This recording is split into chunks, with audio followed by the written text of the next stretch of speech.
Walang bagyo pero nakaranas ng mga pag-ulan at pagbaha ang ilang probinsya. May hanging bridge pang sinira ng rumaragas ang ilog at excavator na halos tangayin ng agos. Nakatutok si Tina Panganiban Perez. Hinambalos ng rumaragas ang tubig sa ilog ang hanging bridge na yan sa Tiboli sa South Cotabato.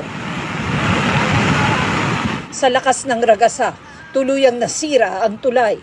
Nabunot at tinangay rin ang malakas na agos ng tubig maging ang ilang puno.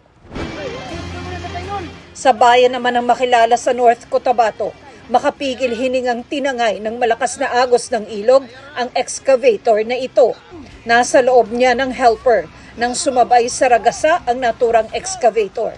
Unti-unti rin naman itong nakontrol at naiahon mula sa ilog.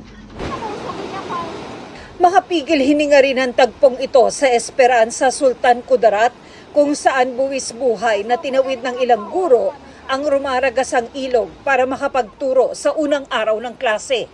Kwento ng uploader ng video, matagumpay naman silang nakarating sa paaralan sa tulong ng mga residenteng umalalay sa kanila.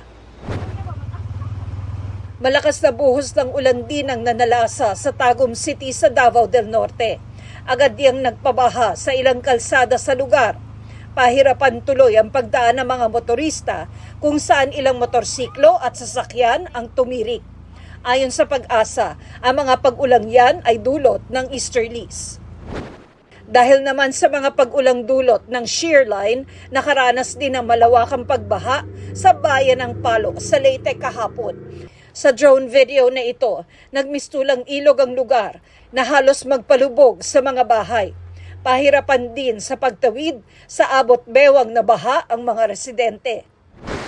Apektado rin ng pagbaha ang mga bayan ng Viga at Baras sa Catanduanes, bunsod ng malalakas na ulang dulot ng shear line. Pinalubog niyan ang mga bahay at puno ng nyog na ito sa Barangay Asunsyon. Apektado rin ng mga pag-ulan at pagbaha ang Barangay San Roque na nagmistulang ilog ang mga kalsada, pati na ang Barangay San Isidro at San Jose. Nagdulot din yan ng makapal na putik sa ilang kalsada. Perwisyo rin ang idinulot ng mga pag-ulan at pagbaha sa mga taga-Goa, Camarines Sur.